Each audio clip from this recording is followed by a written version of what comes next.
Bonjour à tous. Hier, j'ai reçu un ampli par la poste. C'est un ampli NEC A230E. Donc le problème, c'est quand on appuie sur le bouton Power, le fusible principal saute. Et en fait, c'est tout simple à réparer. Donc j'ai choisi cet ampli pour une première vidéo sur un ampli à transistor. Et c'est ce qui est le plus basique à réparer. Donc je vais l'ouvrir et puis on va regarder l'intérieur. Donc voici l'intérieur de l'ampli. Alors comme vous pouvez le voir, j'ai enlevé la plaque arrière. Donc sur cet ampli, c'est très simple. Pour pouvoir dépanner l'ampli, on peut enlever la plaque arrière et on a accès directement aux soudures. Alors ça, c'est très pratique. À cette époque-là, ils étaient intelligents. Ils faisaient ça pour qu'on puisse dépanner les amplis. Donc, si on s'approche un peu plus, ici on avait le fusible primaire. Donc celui-là, il saute dès qu'on enclenche le transformateur, dès qu'on le met sous tension.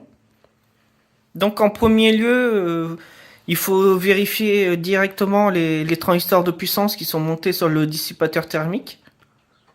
Donc en l'occurrence, là c'est du 2SA 789 et 2SC 1827 qui sont montés sur cet ampli là. C'est un 2 x 25 watts, 2 x 30 watts, quoi, pas plus. En RMS, bien sûr. En tout premier lieu, sur un ampli comme ça qui est en panne, on vérifie l'état des gros condensateurs chimiques du secondaire.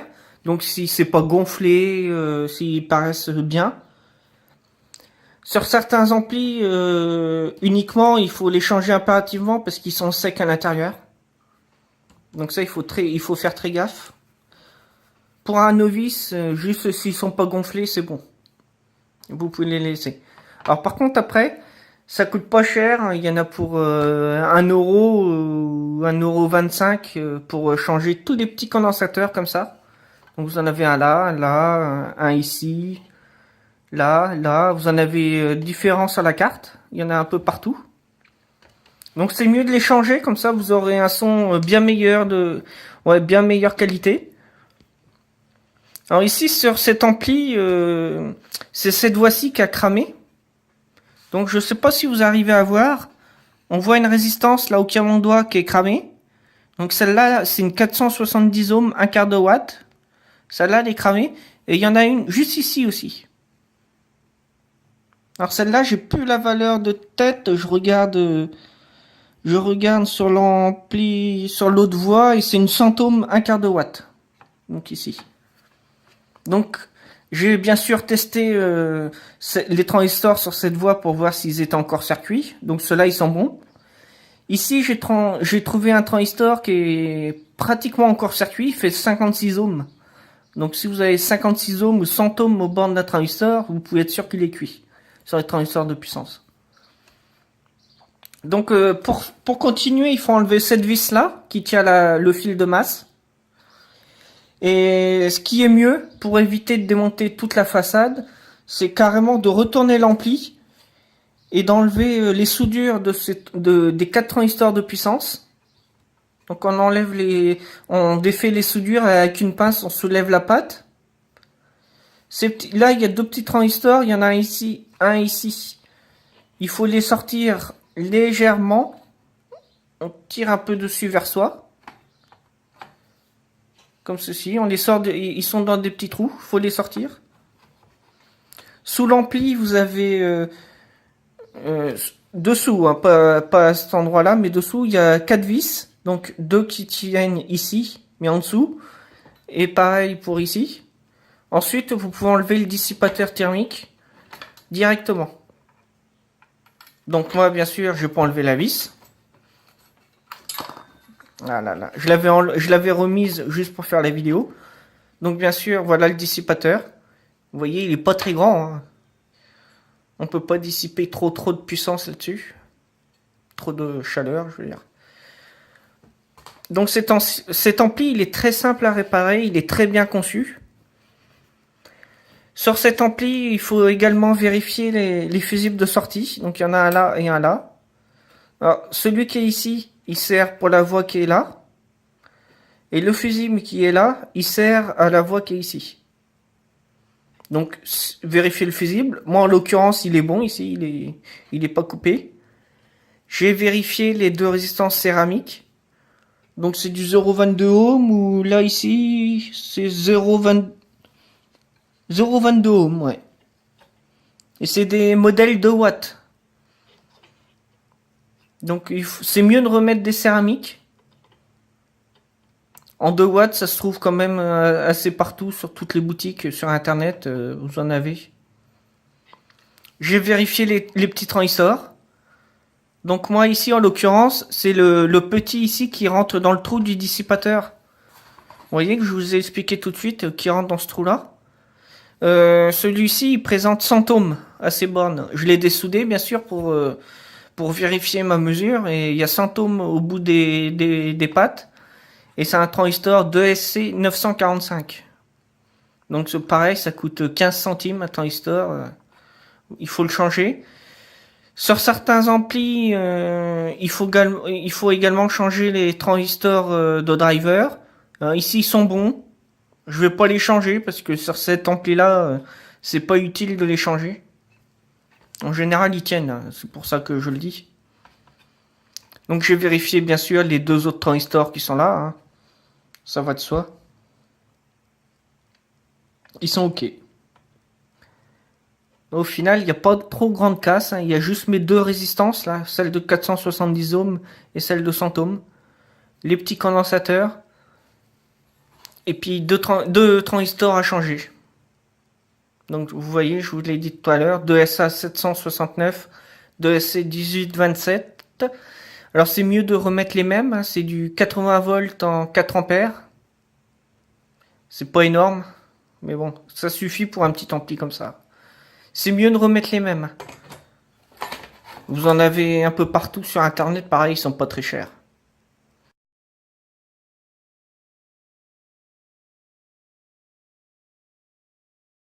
Donc vous voyez, sous le dessous de l'ampli, il y a simplement une plaque en bois.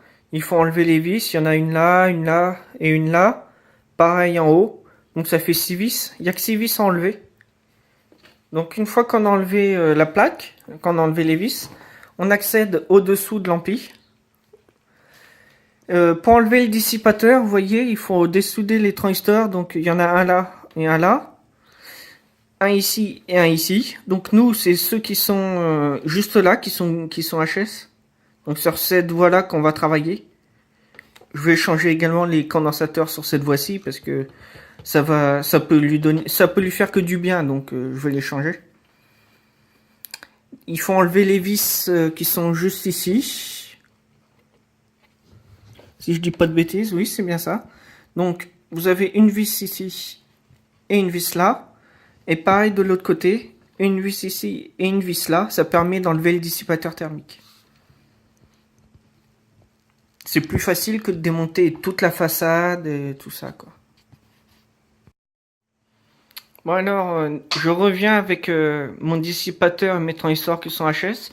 Donc là, je me suis mis sur le calibre 2 kΩ. C'est parce qu'en 200 ohms, ça bip sans arrêt. Donc pour que ça soit moins désagréable, je l'ai mis sur le calibre 2 kΩ. On peut le mettre en ohms aussi. Hein. Donc j'ai mis ma pointe rouge à droite sur la troisième patte. Là, je vais mettre ma pointe noire sur la première patte. Et là, surprise, j'obtiens 56 ohms. Donc là, le transistor, il est complètement HS. Donc, si un transistor est HS, sur la partie puissance, il faut pas changer un seul transistor, il faut changer la paire, donc les deux. L'autre côté, c'est ok, il n'y a pas besoin d'y toucher. Par contre, ces deux-là, il faut les changer, impérativement. Il y en a certains qui changent un seul transistor, mais souvent l'ampli reclaque, je sais pas, 1 heure après, ou 2 jours après, ou un mois après, on sait pas ce qui se passe, et c'est parce qu'il faut changer la paire. S'il y en a un qui a claqué, l'autre il n'a pris un sacré coup. Donc c'est pareil. Après, les condensateurs, c'est du 45 volts, et dessus il y a à peu près 32 volts. Donc si j'additionne 32 et 32, ça fait 64. Si je compte bien, hein. Bravo, j'ai bien fait mon calcul. Donc si votre transistor, cela c'est du 80 volts. Donc 64 pour 80, ça va. Mais si vous n'avez pas le 2SA 769 comme moi en stock, ne prenez pas un transistor qui a juste 60 volts en VCE. Parce que là, il va claquer, parce que 32 fois 2, ça fait 64.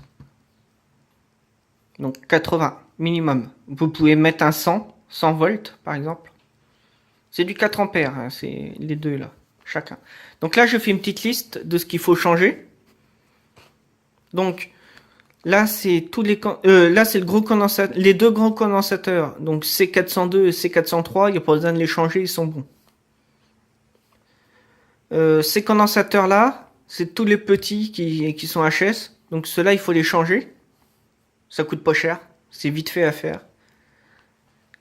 J'ai mis une croix là sur le C306 parce qu'en fait de compte c'est le condensateur qu'on retrouve là, C306 qui est dans toute la partie qui est HS de l'amplification sur notre voix. Donc c'est la voie de droite.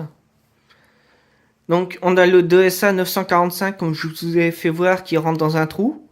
Là on a TR320 et TR318. Ils sont pas référencés sur la carte, mais ceux-là qui sont sur le dissipateur. Vous avez le 306. Et là, vous avez R324 de 470 ohms à quart de watt et C352 de 100 ohms à quart de watt. Donc dans mon cas, j'ai uniquement ça à changer. Le fusible primaire, donc c'est un 2 ampères 250 volts. 5 par 20, c'est la taille. Donc c'est le F101, c'est écrit sur la carte F101. Donc voilà, ça coûte pas très cher. Là, j'en ai mis dans un sachet, vous voyez, j'ai mis des condensateurs. Hein.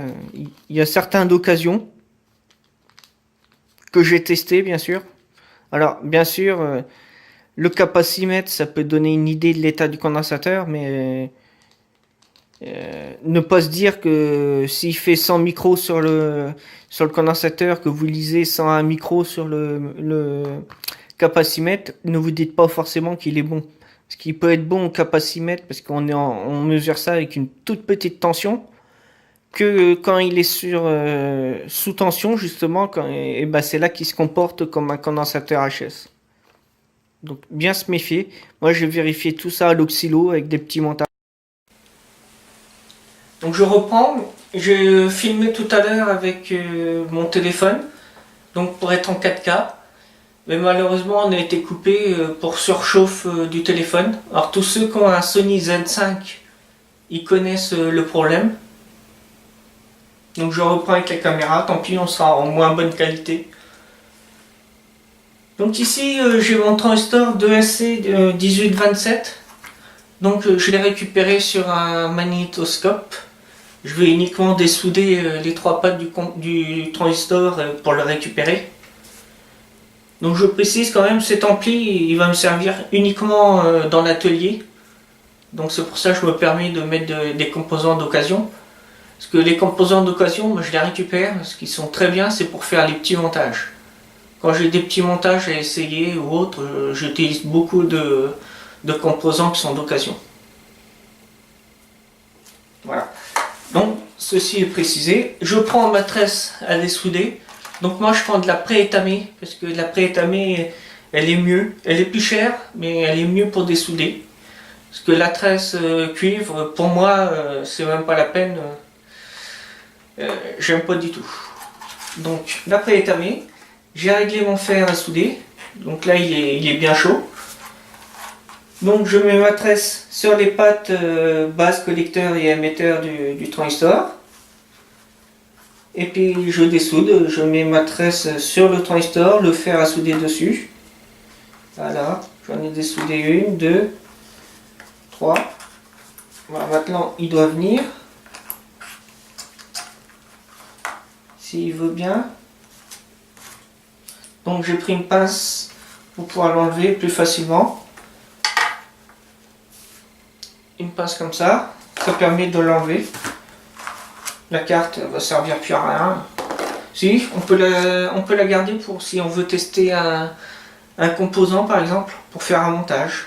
On peut mettre le transistor directement soudé là, le mettre sur un dissipateur et puis mettre 3 fils dessus pour les 3 pattes. Bon, moi j'en vois pas l'utilité, je vais pas le faire, mais ceux qui veulent ils peuvent. Hein. Il faut bien sûr avoir le même transistor sur la même carte, ça c'est pas dit ça. Je remets un coup de fer parce que les 2 pattes étaient collées ensemble. Donc voilà mon 2SC1827 que je vais fixer ici. Alors pour les repérer c'est très simple. Hein. Là c'est en plus c'est bien, c'est écrit dessus. Donc vous avez la première patte à gauche, c'est la base du transistor. La patte du milieu, donc la deuxième, c'est le collecteur du transistor. Et la patte qui est tout à fait à droite, la troisième patte, c'est l'émetteur du transistor. Donc voilà, ceux qui veulent tester le transistor comme on teste en mode diode, donc la base est repérée, c'est la première patte à gauche. Parce qu'il y a une pointe de touche à mettre sur la base pour tester collecteur et émetteur. Donc voilà, c'est une petite précision. Donc, je vais dévisser mes 2 transistors qui sont HS, bien les repérer. 2SA769 c'est le côté PNP, 2SC1827 c'est le côté NPN. Bien les repérer, ne pas les inverser parce que ça va ressauter aussitôt. Donc j'enlève ma petite vis avec le petit isolant là. Parce que vu que c'est des transistors qui sont en boîtier TO220 simple et qui sont pas isolés, si j'ai pas mon petit isolant là, la vis va se retrouver dessus, donc ça va faire contact. Et le dissipateur fait contact bien sûr. Et si vous mettez le NPN pareil, vous allez vous retrouver avec la patte du milieu. Donc celle-là c'est la patte du milieu, c'est le collecteur. Tout ce qui n'est pas isolé du transistor c'est le collecteur. Donc il va se retrouver les 2 collecteurs ensemble. Donc là vous allez faire un joli feu d'artifice. Bien mettre les isolants. Pareil, en dessous le transistor vous avez un film de protection, c'est un isolant pareil. Donc comme il y a de la graisse thermique, je ne veux pas en remettre, il y en a suffisamment. Je remets bien mon petit isolant. Voilà. Je vais prendre mes petits composants. Donc, ici, j'avais pas de 2SC 900, je dis pas de bêtises, 2SA 769, alors j'ai pris un 2SA 1293. C'est celui qui se rapproche le plus au niveau des caractéristiques. Donc pour moi, je peux me permettre de monter un équivalent.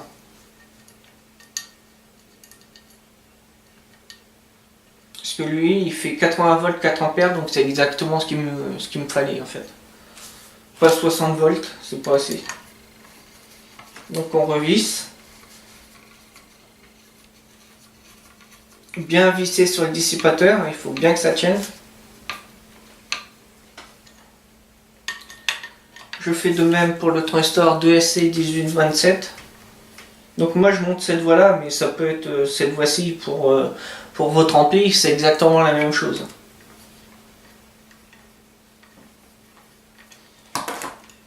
Donc j'enlève ma vis avec le petit isolant, la petite bague. J'enlève mon transistor. Je remets mon 2SC1827 que j'ai démonté tout à l'heure. La petite vis, l'isolant qui est sous le transistor bien sûr. Ça c'est impératif. Je revisse. C'est très simple à faire en fait.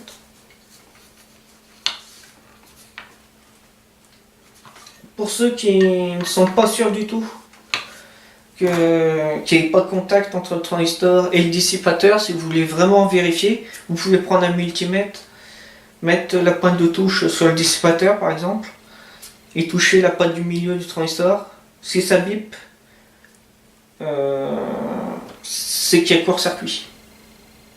Donc si il y a court-circuit, il faut revoir comment vous avez fait votre changement de transistor et remettre les isolants si jamais ils ne sont pas là dessus. voilà. Je m'embrouille un peu là.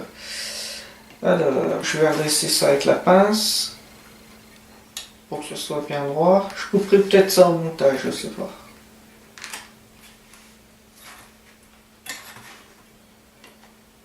Voilà, hop.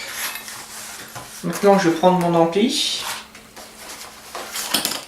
Donc, la méthode que je fais, c'est quand j'ai changé un composant, je fais un trait sans Raphaël. Comme ça, je sais que je l'ai changé. Donc là, mes 2 transistors de puissance. Maintenant, je vais prendre l'ampli.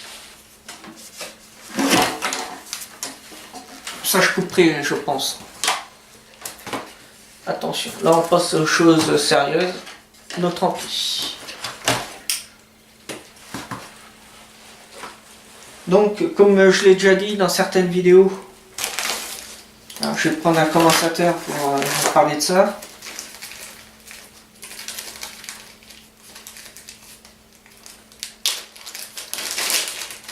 Si je coupe pas, ça va être très long la vidéo. Donc là, je coupe.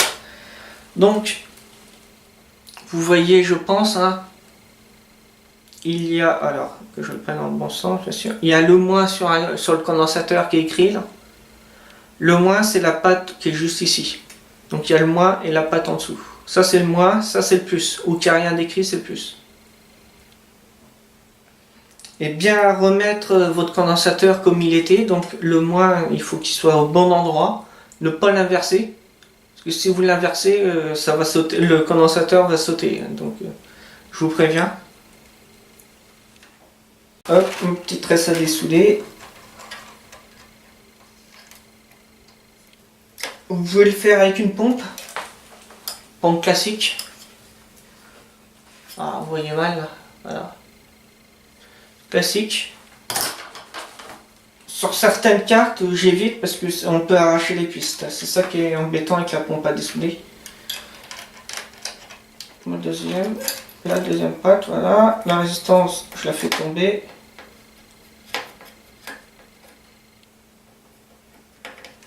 Donc, il y a les 2 transistors là. Voilà, je vais zoomer parce que là, vous allez rien voir. Donc voilà, j'ai zoomé pour que vous puissiez voir. Ici, juste à côté des transistors de puissance, il y a le fameux 2SC945 que je change. Donc sur la carte, c'est repéré TR312. TR312, hop. Je change, je dessoude bien les pattes pour être sûr. J'avais une autre résistance de cramer, c'est la R352, donc je regarde où elle est. Elle est là. Paf, ok. Donc ma R352, je la dessoude. Si vous n'êtes pas sûr, vous pouvez faire composant par composant, en dessouder un, changer le composant. Après, ressouder, changer l'autre composant, enfin redessouder l'autre composant et le changer après. Vous pouvez, hein. C'est pas un souci. Moi, pour aller plus vite, je l'ai fait d'un coup. Donc, les 2 résistances, le et le condensateur. Alors, celui-là, c'est le C306. Donc, C306, il est là.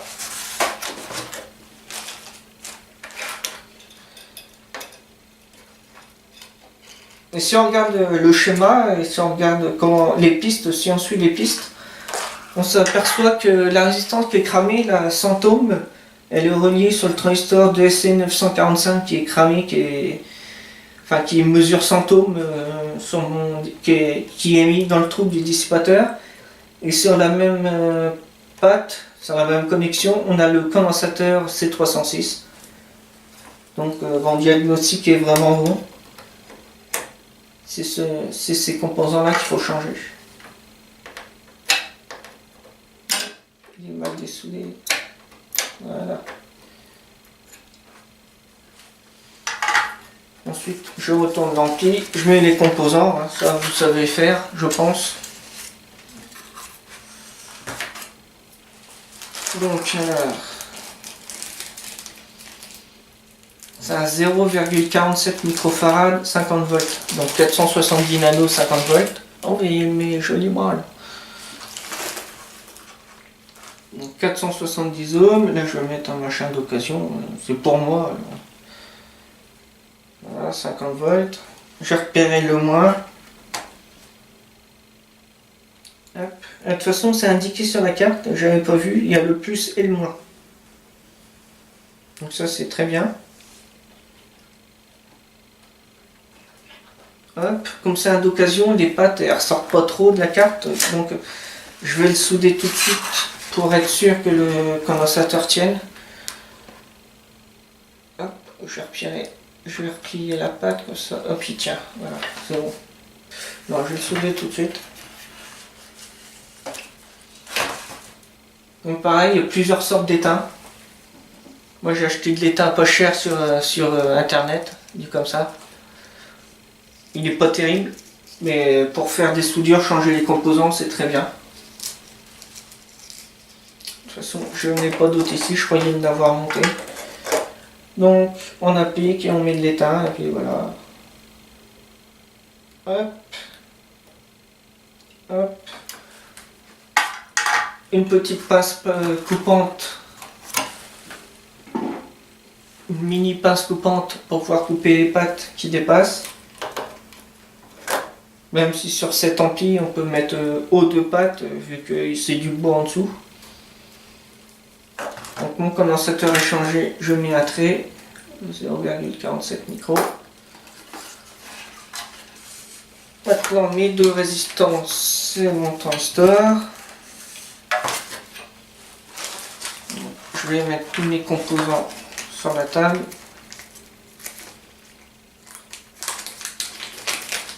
Je vais séparer les condensateurs et le reste des composants. Donc là c'est du carbone, la carbone écrame. Moi ce que je vais faire c'est que je vais mettre d'un métal. La résistance métal. On les reconnaît parce qu'elles sont bleues comme ça. Quand une résistance métal va se couper et pas cramer, qu'une résistance carbone va cramer et peut cramer la sérigraphie de la carte, faire cramer la carte PCB carrément. Ça arrive sur certains amplis. Pour pas citer les bizarres, ceux-là,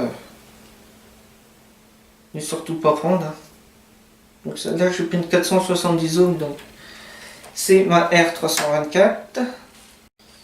R324. Je veille à ce qu'elle soit ne pas la coller sur le PCB, celle-là, il faut qu'elle soit un peu en hauteur. Donc voilà, elle est un peu en hauteur. Là. Ça me paraît très bien. Hop, hop, et l'autre patte. Voilà, c'est pour ça. J'ai peur que ça touche. Voilà.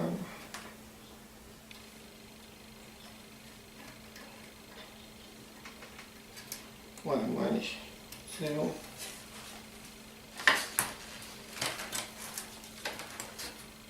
Je vais la souder tout de suite. Comme ça, je serai tranquille.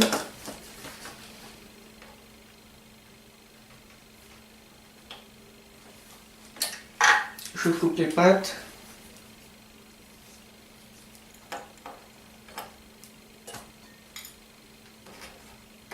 Alors quand vous coupez les pattes, les composants, quand vous mettez un composant neuf, bien sûr, hein, il reste un petit bout de métal, la pâte. Ça, je les garde, parce que quand vous avez un pontage à faire, vous pouvez mettre, suivant, là c'est une petite pâte pas épaisse, alors si vous avez une petite piste, j'en mets deux par exemple. Si c'est une grosse piste de puissance ou qu'il y a le 220 volts qui passe de la prise électrique par exemple, là j'en mets 3 par exemple, ou deux grosses pattes. Là c'est des minuscules, alors vaut mieux en mettre 2 ou 3 ou plus, suivant l'état, suivant la grosseur de la piste.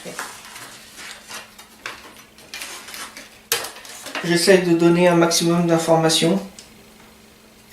Pour ceux qui ont des questions, il ne faut surtout pas hésiter. Ma résistance qui est cramée, donc l'autre résistance. Hop, ah oui, donc là il va falloir gratter un petit peu parce que vous voyez, ça a attaqué le PCB un petit peu. Voilà. Donc, hop, que je trouve avec la caméra. Voilà. Donc elle est cramée, hein, vous témoignez. Et à son âme. Donc, ma résistance de 100 ohms. Là, je mets le métal, pareil. Celle-ci, par contre, je vais la plaquer contre le PCB. Donc, le PCB, ce que j'appelle PCB, c'est la carte électronique. La carte marron, là, c'est couleur marron époxy, quoi. Hop. Je soulève parce que les pattes sont trop longues. Je la plaque. Je replie légèrement les pattes en dessous pour qu'elles tiennent. Je vais en profiter pour changer mon transistor qui se met dans le trou du dissipateur. Donc je fais gaffe comment il t'est mis. Je replie mes pattes. Je le remets exactement comme il était.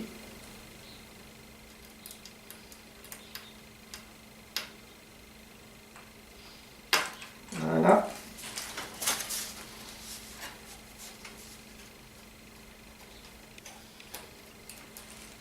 Je replie légèrement les deux pattes des extrémités. Je retourne l'ampli, donc il faut qu'il y ait un peu plus.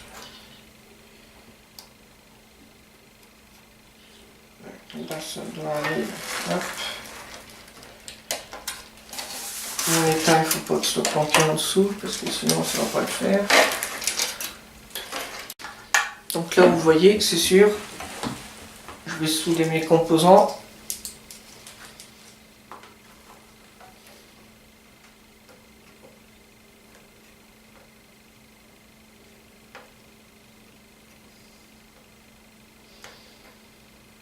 S'il y a des soudures qui vous paraissent douteuses, n'hésitez pas à les refaire. Vous pouvez pas y faire grand mal, à part, bien sûr, veillez à ne pas souder des soudures ensemble qu'il ne faudrait pas, parce que sinon vous allez faire un court-circuit. Ça serait dommage quand même. Voilà.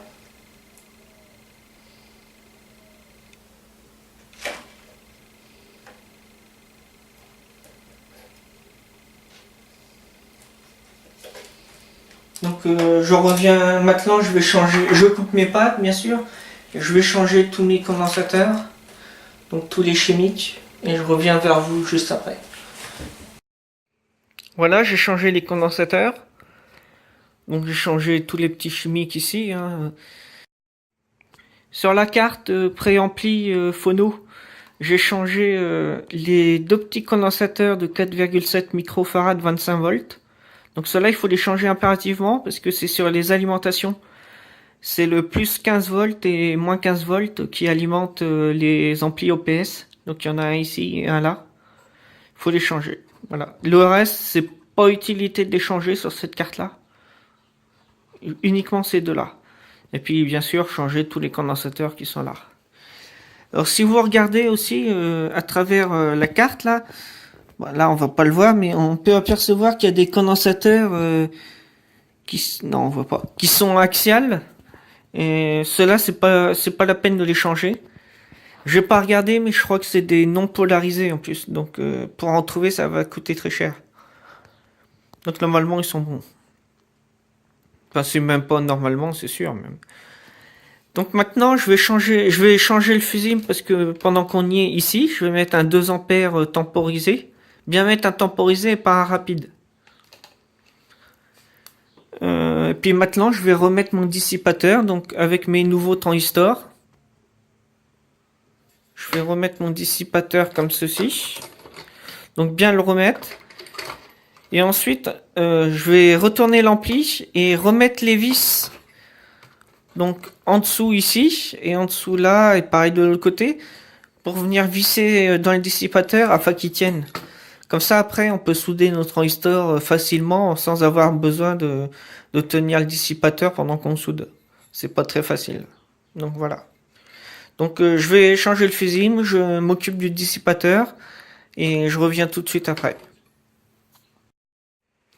Une fois qu'on a remonté le dissipateur, donc avec deux vis de chaque côté, de là et de là, on va replier les pads des transistors pour les faire aller là, ici où il y a d'étain. Donc on les replie.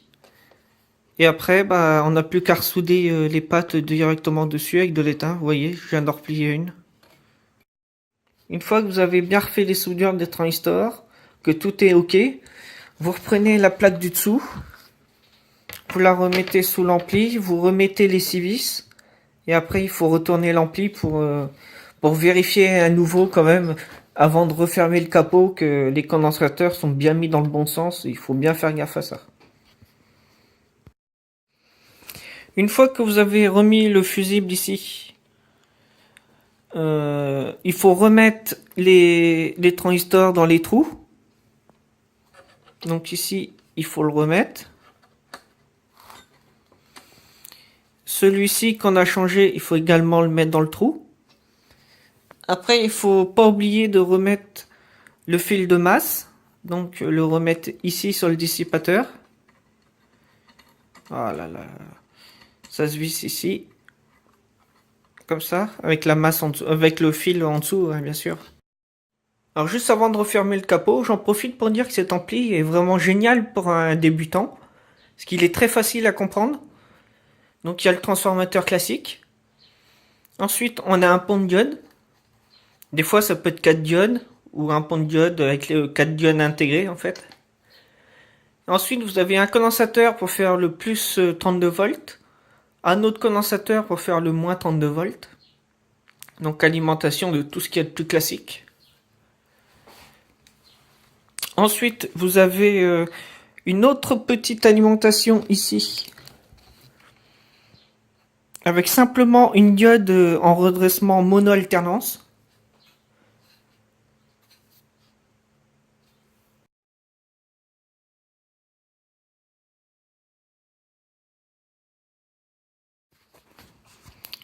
Ensuite, on a l'étage de ce qu'il y a plus classique. Avec deux transistors. Les transistors drivers, donc un là et un là. Ensuite, différents petits résistances, transistors. Mais c'est vraiment de ce qu'il y a plus classique. Hein. Il n'y a rien de compliqué là. La correction phono, donc la correction RIA, l'ampli phono si vous préférez, c'est la même chose. L'entrée, bah, l'entrée, il n'y a rien. Y a pas, le sélecteur, il se fait directement ici.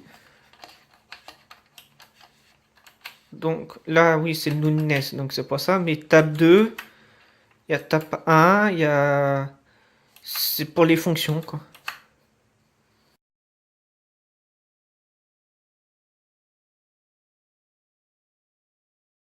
Donc sur cet ampli-là, il n'y a aucune sécurité au niveau de la sortie audio. C'est directement un fusible. Donc un fusible, vu que c'est du temporisé en plus, le temps qui crame, on peut avoir des dégâts sur les enceintes facilement et vite fait. Si un courant continu, même s'il est pas très élevé, le fusible va pas péter parce que comme c'est un temporisé, il peut monter à 3 ampères d'un coup. Et pendant quelques millisecondes, et le fusible ne va pas péter. Donc voilà. Voilà pour les précisions. Maintenant, vous remettez le capot et puis vous pouvez essayer. Alors moi, pour faire les essais, je mets pas d'enceinte. J'ai acheté des résistances 8 ohms sur internet, donc des 8 ohms 100 watts. Comme ça me permet de les mettre sur n'importe quel ampli. Celui-là, il sort 20 watts, mais la résistance va pas prendre 100 watts vu qu'elle fait 100 watts. Hein. C'est la puissance maximum qu'elle peut absorber. Donc là, bah, vous montez pas le volume à fond, bien sûr. Mais déjà au démarrage, ça vous permet de voir s'il y a une tension continue en sortie. S'il y a une tension continue en sortie, c'est qu'il y a un souci sur l'ampli.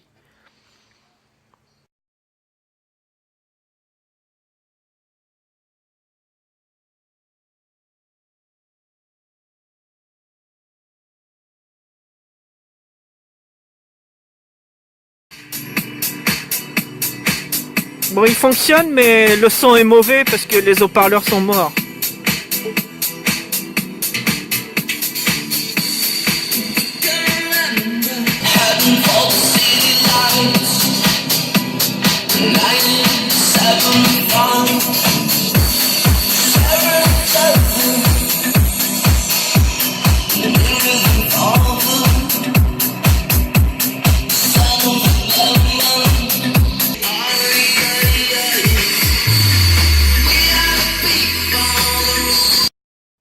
Sur ce, je vous dis bonne musique. Je vous dis à bientôt sur Triac à faire et j'espère que cette vidéo vous aura plu. Si vous aimez, n'hésitez pas à mettre un j'aime. Pour ceux qui n'aiment pas, vous pouvez mettre, bien sûr, je n'aime pas, mais c'est bien aussi de préciser dans les commentaires pourquoi vous n'aimez pas. Comme ça nous permettrait de nous améliorer par la suite, quoi. Voilà. Je vous dis à très bientôt.